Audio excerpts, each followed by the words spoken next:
اور جو مسلم دشمنی مودی کے انگ انگ میں بھری ہوئی ہے وہ پھر جیسی یہ خود بدرو ہے ایسی بدرو ہیں یہ تلاش کرتا ہے. ایگزیکٹلی. اور جو کامبو ہے وہ اب اتنا لیتھل بن چکا ہے کہ وہ جو ہندوستان کے اندر جو ریاستیں ہیں وہ اب اس سارے فلسفے سے آزاد ہونا چاہتی ہیں.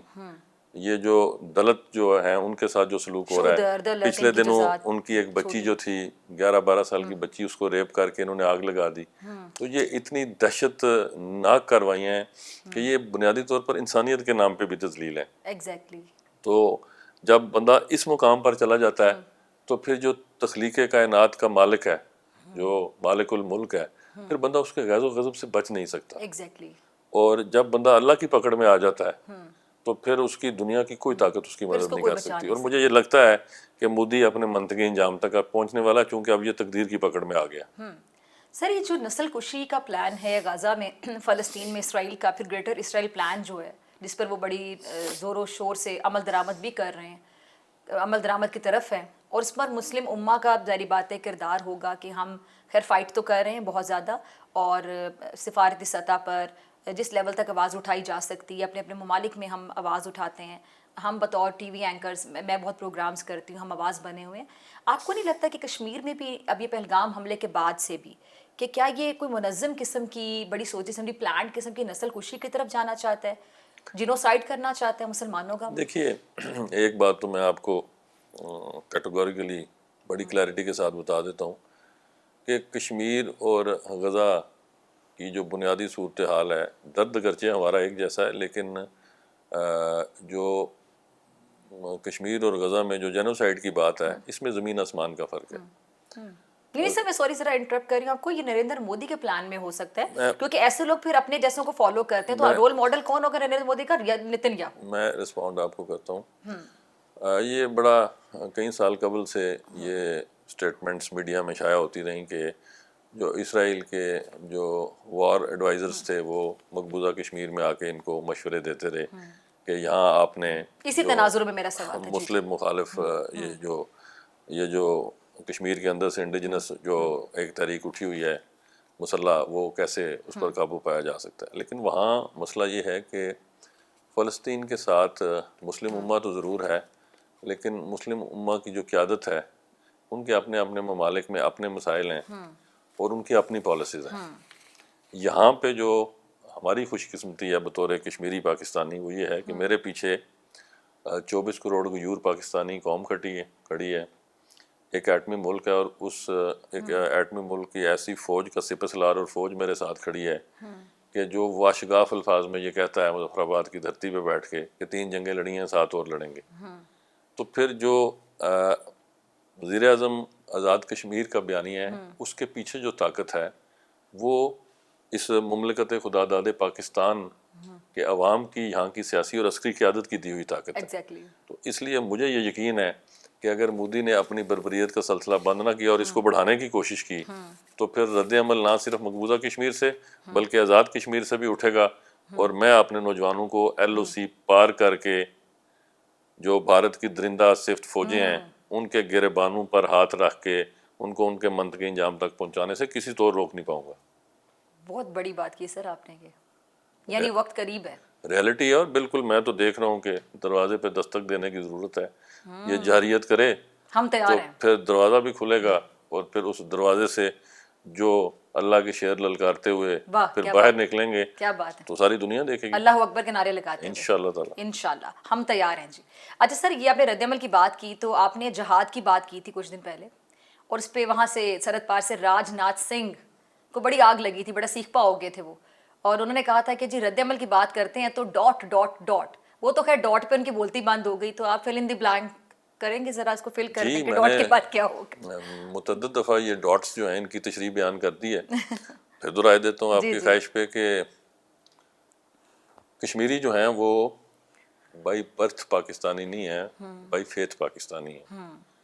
آپ لوگ اس لیے پاکستانی ہیں چونکہ 14 اگست 1947 کو ملک آزاد ہوا اور پاکستان بن گیا, اور آپ لوگ پاکستانی کہلائے. جو میرے آباء و اجداد تھے انہوں نے 19 جولائی 1947 کو پاکستان کے حق میں قرارداد پاس کی, پاکستان کی تشکیل سے 1 ماہ قبل. تو we are by faith Pakistanis. اب جب ہندوستان اپنے مکروہ اور گھٹیا عزائم کے تابع پاکستان کے کسی صوبے کو یا پاکستان کو بلیڈ کرنے کی کوشش کرے گا، اس کے کلیئر سگنیچر چھوڑے گا۔ جعفر ایکسپریس کے واقعے میں ہمارے جو جوان ہیں، ہمارے جو شہری ہیں، جو میری مائیں بہنیں بیٹیاں ہیں، ان کو دہشت گردوں کے ہاتھوں شہید کروایا جائے گا۔ اور یہ مودی اور اس کا جو میڈیا ہے وہ جب لائیو چینلز جو اپنے لائیو چینلز پہ وہ ساری بربریت دکھائے گا، تو جب یہ بلیڈ کرے گا پاکستان کو، تو پھر کشمیری مجاہدین اس کو بھارت کے اندر لال قلعے سے لے کر کشمیر کے جنگلات تک ہر جگہ پر رد عمل دیں گے، اور بڑا خوفناک رد عمل دیں گے۔ ایسے لائن آف کنٹرول پر یہ جو سیز فائر کی خلاف ورزی تو اکثر ہوتی ہے، لیکن جب نریندر مودی یا بی جے پی کی پوری جو سرکار ہے یہ بکھلاہٹ کا شکار ہوتی ہے، تو وہاں پر یہ اشتعال انگیزی اور یہ اس کا سلسلہ بڑھ جاتا ہے، اور پھر اپنی جو فرسٹریشن اس کو نکالنے کے لیے ان کی جو 9 لاکھ سنا ہے، انٹیلیجنس آف فیلئر دیکھ لیں کہ جو پہلگام حملہ ہے یہ ان کی بھی انٹیلیجنس فیلئر پہ کتنا بڑا سوالیہ نشان ہے۔ یہ اگر شرم سے ڈوب مرنے کا مقام ہے اگر یہ محسوس کریں تو یہ جو گھیرا تنگ کر دیا جاتا ہے کشمیر میں، جو مظالم ہے اس کو بڑھا دیا جاتا ہے اپنی بکھلاہٹ، اپنی کنفیوژن یا پھر فیس سیونگ کے لیے، اس کو آپ کیسے دیکھتے ہیں؟ دیکھیے، یہ جو آپ نے شرم سے ڈوب مرنے کی ٹرمینالوجی استعمال کی ہے، تو یہ دعوت فکر تو میں مودی کو گزشتہ 3 اپنے ٹی وی پروگرامز میں یہ دعوت دے بیٹھا ہوں کہ شرم سے اس لیے ڈوب مرنا چاہیے کہ 9 لاکھ فوج رکھ کے انہوں نے ان کے بقول 3 پاکستانی بھی آئیڈینٹیفائی کر لیے، 2 جو تھے وہ کشمیر مقبوضہ کشمیر کے شہری وہ بھی آئیڈینٹیفائی کر لیے، پکڑا ایک بھی نہیں گیا، 2500 جوان وہاں سے گرفتار کر لیے، کوئی 51 کے قریب گھر جو ہیں ان کو بارود سے اڑا دیا گیا۔ تو یہ بوکھلاٹ کس بات کا نتیجہ ہے کہ ان کے پاس دنیا کو دکھانے کے لیے کوئی جھوٹی سچی کہانی نہیں ہے۔ اور جہاں تک ایل او سی پر ایسکلیشن بڑھانے کی بات ہے، ابھی 3-4 روز قبل انہوں نے یہ شرارت کی تھی، تو آپ نے دیکھا ہوگا فوٹیجز میڈیا پہ جاری ہوئیں کہ پرچہ ان کا جو ترنگا تھا وہ ترنگے سمیت مورچہ تو تھا، وہ 10 منٹ بعد وہ تباہی کی نظر ہو گیا۔ اور پیچھے اگر میں آپ کو 2-4 سال قبل لے چلوں تو انہوں نے پھر ایک فالس فلیگ آپریشن کیا تھا جس میں ہمارے 2 کوے مارے گئے تھے، اور ایک درخت، اور اس کے نتیجے میں ہم نے ان کے 2 طیارے گرائے اور ایک مونچھوں والی چیز پکڑی، اور اس ضلع سے پکڑی جہاں سے میرا تعلق ہے، بھمبر سے، اور وہ پکڑ کے ہم نے انہیں پیش کی تھی چائے کے کپ پہ۔ تو اب تو دوبارہ نہ چائے کا کپ حاضر ہے۔ سر آپ نے وہ کیا یاد کروا دیا ابھینندن، مجھے بتائیں کہ وہ ابھینندن صاحب آتے ہیں اور وہ شاید وہ مووی سے انسپائر ہے نا، ان کی جو بالی ووڈ کی موویز ہوتی ہیں کہ وہ ہیرو گیا، وہ جہاز اڑایا، تو وہ حقیقت میں کیا ہوا کہ طیارہ اٹھا کر کے زمین پہ گر گیا، پھر اچھی درگت بنی، پھر ہم نے چائے پلائی، پھر جذبہ خیر سے گالی کے تحت ہم نے ان کو چھوڑا، اور انہوں نے وہاں جا کے پوچھنے کی بجائے کہ کیا کر کے گر گئے تھے وہاں جا کے، تو انہوں نے اس کو میڈل پہنا دیے۔ یہ آئی کیو لیول ہے ان کا، دیکھیے گرنے پہ میڈل پہنایا، جب شرمندگی، پاکستان سے چائے پینے پہ میڈل ملا ہے، جب شرمندگی اور خفت جو ہے وہ جسٹیفائی نہ کی جا سکے تو پھر آپ جو مرضی کریں۔ اور MiG 21 طیارہ، جو طیارے ان کے اتنے زیادہ خراب ہیں، پھر رافیل طیارے جو ہیں پھر ان پہ کتنا یہ بھی کر رہے ہیں۔ میں آپ کو رافیل کی کہانی سنا دیتا ہوں۔ یہ پچھلے جب یہ 4-5 روز قبل انہوں نے ایل او سی کو ان کے 4 رافیل نے کراس کرنے کی کوشش کی، تو اس کا جو رسپانس تھا، میں مودی کو چیلنج کرتا ہوں کہ اس میں اگر غیرت نام کی کوئی رتی بچی ہے تو بتائے کہ وہ 4 رافیل جو تھے وہ کیوں بھاگے، اور طیارہ جہاں سے رافیل اڑا تھا وہ وہاں لینڈ کرنے کی بجائے سری نگر پہ کیوں لینڈ کر گیا۔ تو وی نو کہ واٹ از ہیپننگ، اور نریندر مودی کو بھی پتا ہے اپنے لوگ سب فیس سیونگ کر رہے ہیں نا سر، کہ وہ جو وہ ملٹری مائٹ شو کرنا چاہ رہا تھا، اس کا 1 ہفتے میں تخیلاتی طور پر اس کے پرخچے اڑا دیے گئے۔ ناظرین، آپ سے ملاقات ہوگی شارٹ بریک کے بعد۔ ویلکم بیک ناظرین۔ پرائم منسٹر آزاد جموں کشمیر چودھری انوار الحق صاحب میرے ساتھ موجود ہیں۔ چودھری صاحب بہت شکریہ ایک بار پھر سے جوائن کرنے کے لیے، وقت دینے کے لیے۔ اچھا چودھری صاحب، یہ جو بھارت پوری دنیا میں کوشش کرتا ہے سوچی سمجھی سازش کے تحت ایک جھوٹا بیانیہ رجسٹر کروانے کی کہ پاکستان خدا نخواستہ کوئی ٹیررسٹ اسٹیٹ ہے یا دہشت گرد جو ہے پاکستان پروڈیوس کرتا ہے، تو جعفر ایکسپریس کس نے کروایا تھا؟ دنیا بھر میں جو ٹیررسٹ ہیں، جو راک ان کے گنڈے ہیں، وہ کون بھیجتا ہے؟ کلبھوشن یہاں پہ کیا کرنے آیا تھا؟ کس طرح وہ پھوٹ ڈلوا رہا تھا یہاں پہ؟ کس طرح سوچی سمجھی سازش کے تحت لوگوں کے برین واش کر رہا تھا؟ پھر بلوچستان میں ان کی کیا کارروائیاں ہوتی ہیں؟ نریندر مودی کی خود آن ریکارڈ سٹیٹمنٹس ہیں بلوچستان کے حوالے سے۔ پھر جس طرح ہمارے ہاں بھی کچھ گروپس ایسے بن گئے، very unfortunate and sorry to say, جو کہ جن کے تانے بانے باہر سے ملتے ہیں، جہاں پر انڈیا سے سے باقاعدہ فنڈنگ آتی ہے۔ اب تو رپورٹ سامنے آ چکی ہیں آن ریکارڈ ان چیزیں۔ تو دہشت گرد تو خود ہے، دنیا جہان میں دہشت گرد بھیجتے ہیں۔ خالصتاً تحریک کے جو بڑے بڑے رہنما ان کو ٹارگٹ کرنے کے لیے کہاں کہاں پہ انہوں نے اپنے بندے نہیں چھوڑے۔ کینیڈا میں آپ کو یاد ہوگا باقاعدہ یہ جب بحث ہوئی اور جسٹن ٹروڈو صاحب نے جو سٹیٹمنٹس دیں، اس کے بعد امریکہ میں ان کے بندے پکڑے گئے، اور پھر وہ قطر والا واقعہ بھی آپ کو یاد ہوگا۔ تو دنیا جہان میں تو ان کے ٹیررسٹ گردش کر رہے ہیں، کبھی ادھر سے پکڑے جاتے ہیں، کبھی ادھر سے پکڑے جاتے ہیں۔ جیتی جاگتی مثال ہمارے پاس کلبھوشن ہے جو ہماری کسٹڈی میں ہے۔ تو دہشت گرد تو یہ خود ہے۔ دیکھیے، تقریباً آپ نے بڑا مفصل جواب اپنے سوال کے اندر دے دیا. ایک دو چیزیں میں اور ایڈ ان کرنا چاہوں گا کہ دنیا کا سب سے بڑا دہشت گرد اور دنیا کی سب سے خوفناک دہشت گرد افواج جو ہیں وہ کسی بھی ہمسایہ ملک پر دہشت گردی کی بات کرتے ہوئے نہ ان کے پیچھے کوئی اخلاقی جوازیت ہے اور نہ ہی کوئی بین الاقوامی قانون ان کو سپورٹ کرتا ہے. ابھی 2-3 دن پہلے D G I S P R نے اور پاکستان کے فورن منسٹر نے، ڈپٹی پرائم منسٹر نے اور فورن آفس کے اسپوکس مین نے ایک پریس کانفرنس کی. آپ نے بھی دیکھی ہوگی، میں نے بھی بالکل دیکھی. سب نے دیکھی. وہ ایک دہشت گرد پکڑا گیا جس کا نام مجید ہے، اور جب اس سے ابتدائی معلومات ملی تو وہ بھارت کی خفیہ ایجنسیوں کے ساتھ وہ رابطے میں نہیں تھا، وہ بھارتی فوج کے افسران کے ساتھ رابطے میں تھا. اور اس کی پرائم ٹارگٹس کیا تھے؟ پرائم منسٹر کا آبائی ضلع بھیمبر. چونکہ جو میرا بیانیہ ہے اس سے ان کو اتنی شدید تکلیف ہے کہ میں نے 7-8 چینلز پہ اپنا مافی الضمیر بیان کیا، اور نریندر مودی کی راتوں کی نیند اس طرح اڑی کہ جن جن چینلز پہ میں نے انٹرویو دیے وہ سارے چینل آف ایئر ہو گئے. یوٹیوب آف ایئر جو تھا آپ کا، ٹک ٹاک، یہ انہوں نے بین کر دیا صرف میرے بیانیوں کو روکنے کے لیے. اور ان کے جتنے جو ٹاپ چینلز ہیں ان پہ پرائم منسٹر جو ہے ایک خوف کی عالم میں ان کے ذہنوں میں سوار ہے. سر ہمارا چینل بھی وہاں پہ بند ہو گیا، چینلز کی نشریات وہاں پہ بند ہو گئی جو آواز اٹھا رہے ہیں. جو مجید تھا اس نے کیا بتایا کہ جی میں نے بھیمبر میں آئی ڈی بلاسٹ کرنے تھے، میں نے برنالہ میں آئی ڈی بلاسٹ کرنے تھے، اور پھر میں جیلم میں آئی ڈی بلاسٹ کرنے والا تھا تو وہ ہمارے ہتھے چڑھ گیا.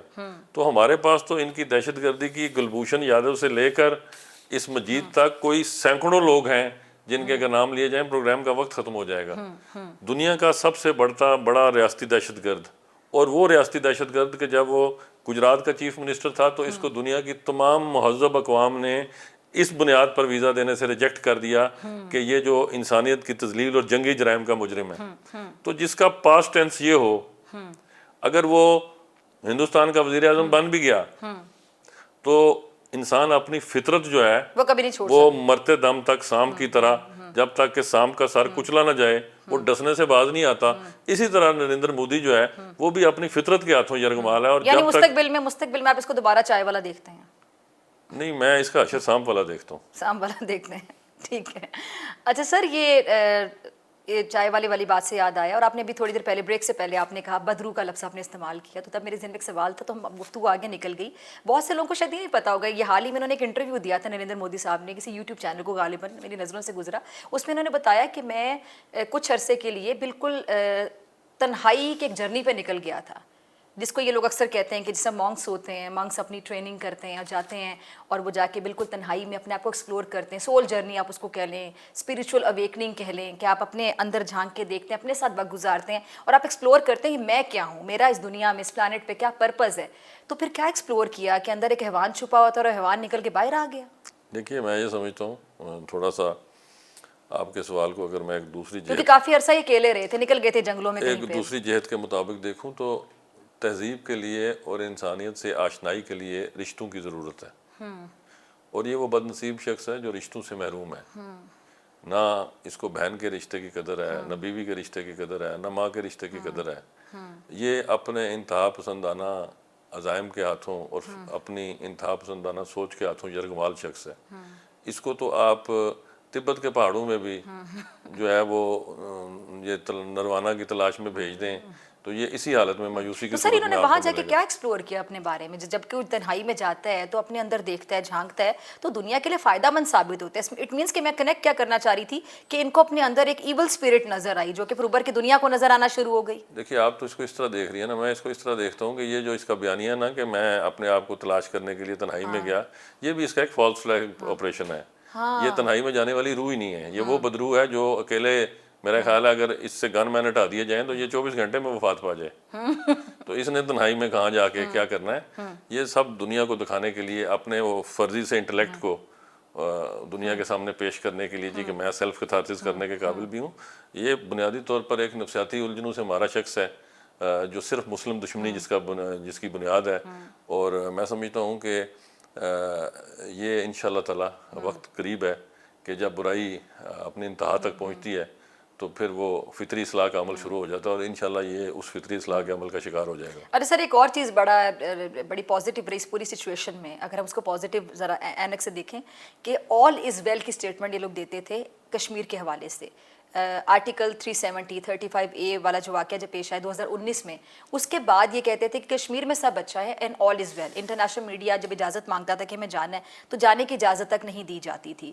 اور وہاں پہ بھی آپ کو پتہ ہے جو بات کرتے ہیں، جن کو جہاں تک رسائی دی جاتی ہے، تو ان کا اپنا تو گودی میڈیا ہے، ان کو رسائی دی جاتی ہے جہاں تک دی جاتی ہے. جو فریڈم آف جرنلزم پہ یقین رکھنے والے صحافی ہیں یا ادارے ہیں، ان کو تو جانے کی وہاں اجازت ہی نہیں ملتی. تو سر یہ جو اب انٹرنیشنل میڈیا نے بھی، اب ہم نے دیکھا ہے کہ انہوں نے انڈین کنٹرولڈ کشمیر کے نام سے، وہ کہ جب ذکر کرتے ہیں انڈین آکوپائڈ کشمیر کا تو کہتے ہیں انڈین کنٹرولڈ کشمیر، یعنی وہ بھی بات مان رہے ہیں کہ کانفلکٹ زون ہے. دوسری بات یہ کہ ڈسپیوٹڈ ٹیریٹری ہے. اور یہ جو ان کا آل از ویل کا جھوٹا بیانیہ تھا وہ بھی کہیں نہ کہیں دم توڑ گیا اس سارے آپریشن کے بعد، یہ جو فالس فلیگ آپریشن پہلگام میں ہوا. دیکھیے یہ بیانیہ تو بری طرح پٹا نا. یہ جو بیانیہ ہے یہ قائم بھی ہوا اور تھوڑا سا اس نے طاقت بھی پکڑی 5 اگست 2019 کے بعد. اس سے پہلے تو لوگوں نے برہان وانی شہید کی جدوجہد بھی دیکھی. سید علی گیلانی جو مرد حریت تھے، ان کے جنازے کے ساتھ انہوں نے جو سلوک کیا، تو وہاں تو جو آزادی کی تحریک تھی اپنے جوبن پہ تھی. 5 اگست 2019 کے بعد مجھے یہ کہنے میں کوئی عار نہیں کہ جو تحریک آزادی کشمیر تھی اس میں تھوڑا سا زیر و بم آیا. لیکن جب مشیت الہی کو جب کوئی منظرنامے میں تبدیلی منظور ہوتی ہے تو پھر انسانی عقل سے ماورا واقعات ہوتے ہیں. اب یہ اگر یہ فالس فلیگ آپریشن نہ پلان کرتا، بنیادی طور پر کرنا تو یہ چاہتا تھا کہ پاکستان کو ملائن کرنا اور اپنے جو انٹرنل پریشرز تھے ان کو ایڈریس کرنا، وہ دونوں اس کے گلے کا پھندا بن گئے. اور کن ہو جا اور فاجعہ ہو گیا کہ جو کام ہم شاید بڑی جدوجہد اور مزید بے تحاشا قربانیوں کے بعد اس مسئلہ کشمیر کو واپس بحال کرنے کی صورت میں پوری دنیا کے سامنے لاتے، اس کے ایک فالس فلیگ آپریشن نے وہ جو 7 سال کا وقفہ تھا آلموسٹ 2019 کے بعد 6 سال کا، وہ سارا وقفہ جو ہے وہ ڈائی ڈاؤن ہو گیا. مسئلہ کشمیر پوری طرح پوری دنیا کے منظرنامے کے سامنے آیا. پوری دنیا کو ہیڈ لائن بن کے ابھرا. اس بات کا شدت سے احساس ہوا کہ یہ دو جو ہیں ایٹامک پارز، ان کے درمیان یہ فلیش پوائنٹ ہے، اور جب تک یہ ریزالو نہیں ہوگا دنیا میں امن جو ہے وہ بحال نہیں ہو سکتا. اور جب یہ اقوام متحدہ میں گیا تو وہاں بھی یہ پھر بھاگے بھارتی، اور وہ گئے تو تھے کہ پاکستان کی مذمت کے لیے دنیا ان کے ساتھ کھڑی ہوگی، وہاں بھی ان کو منہ پہ کھانی پڑی.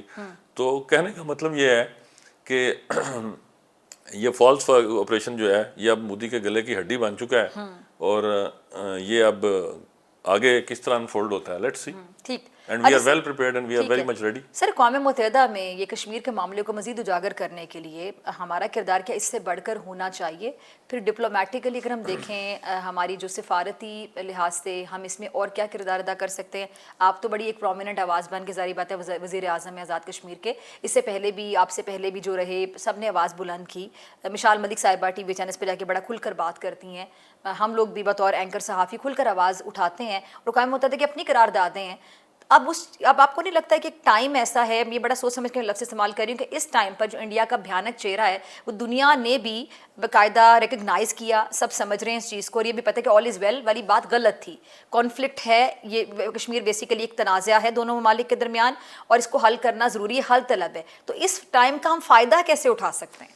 دیکھیے 2 باتیں اس معاملے میں، میرا سٹانس تھوڑا سا مختلف ہے، لیکن بڑا کیٹیگوریکلی اور بڑا کلیئرٹی کے ساتھ میں یہ کہتا ہوں کہ اقوام متحدہ اور بین الاقوامی سفارتکاری یہ بنیادی طور پر سیاسی، اخلاقی اور سفارتی ذمہ داریاں پاکستان کے فارن آفس کے پاس ہیں، اور ہمارے اپنے وفود بھی جاتے رہتے ہیں. لیکن اگر میں آپ سے یہ پوچھوں کہ لیگ آف نیشنز کیوں ناکام ہوئی تھی دوسری جنگ عظیم کے بعد، وہ اپنا پرپس کھو گئی تھی.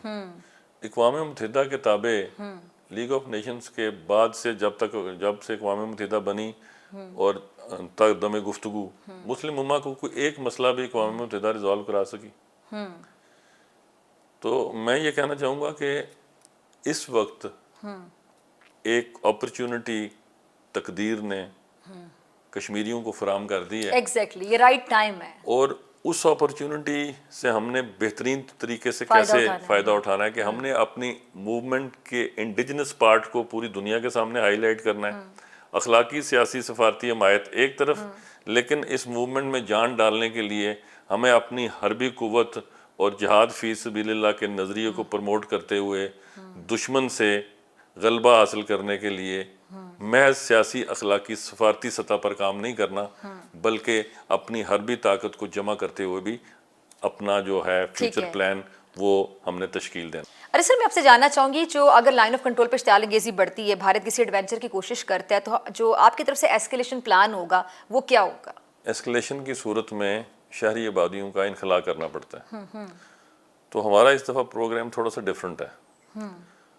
ہم نے یہ پلان کیا ہے کہ ہم نے کیبنٹ کی ایک کمیٹی بنا دی ہے جو کسی بھی ایسکلیشن کی صورت میں سب کمیٹی جو ہے وہ ان معاملات کو دیکھے گی۔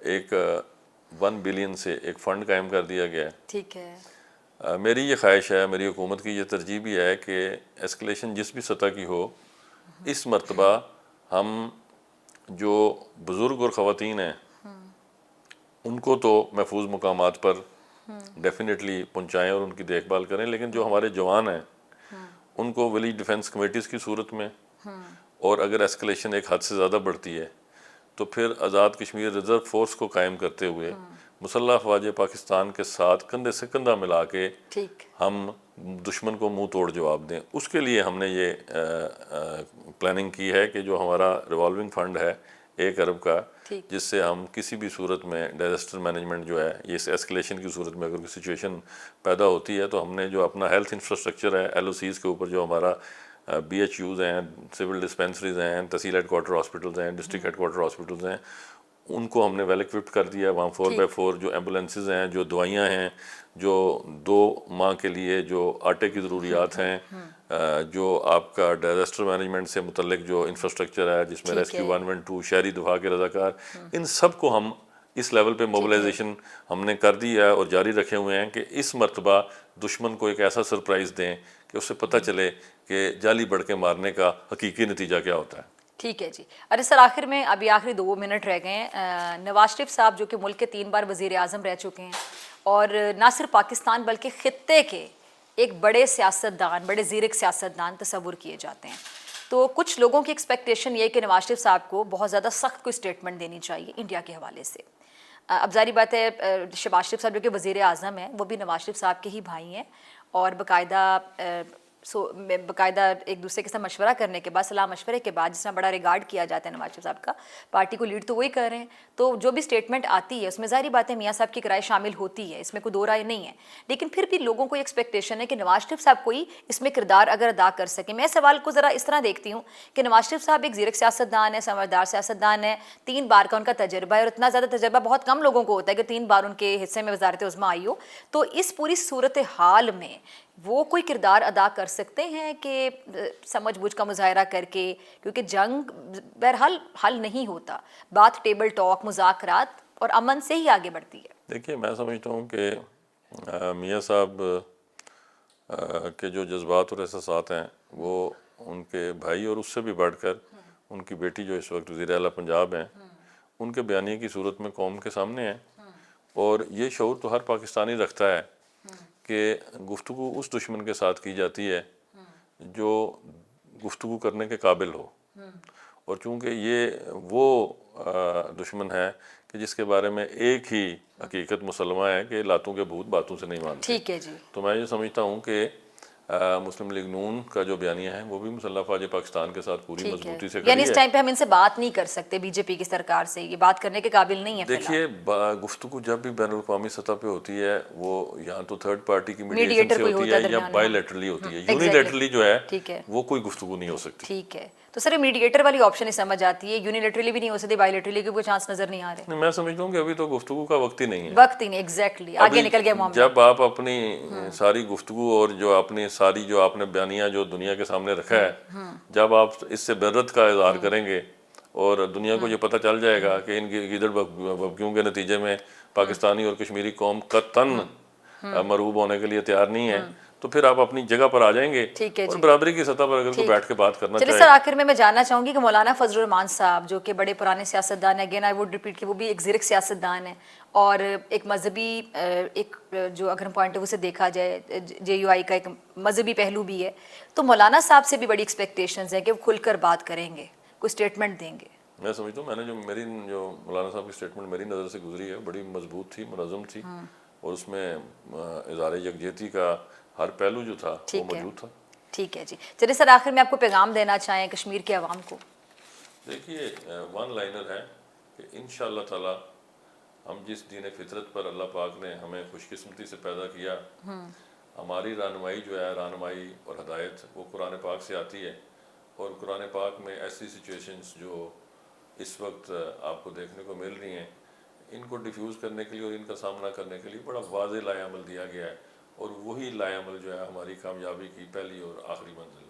ٹھیک ہے جی، بہت شکریہ چودھری انوار الحق صاحب آپ کی قیمتی وقت کے لیے. ناظرین اسی کے ساتھ مجھے دیجیے اجازت، آپ سے ملاقات ہوگی انشاءاللہ اگلے ہفتے سیم ٹائم سیم چینل. اگر زندگی نے وفا کی دعا میں یاد رکھیے گا، اپنے پیاروں کا بہت خیال رکھیے گا. اللہ نگہبان. پاکستان زندہ باد.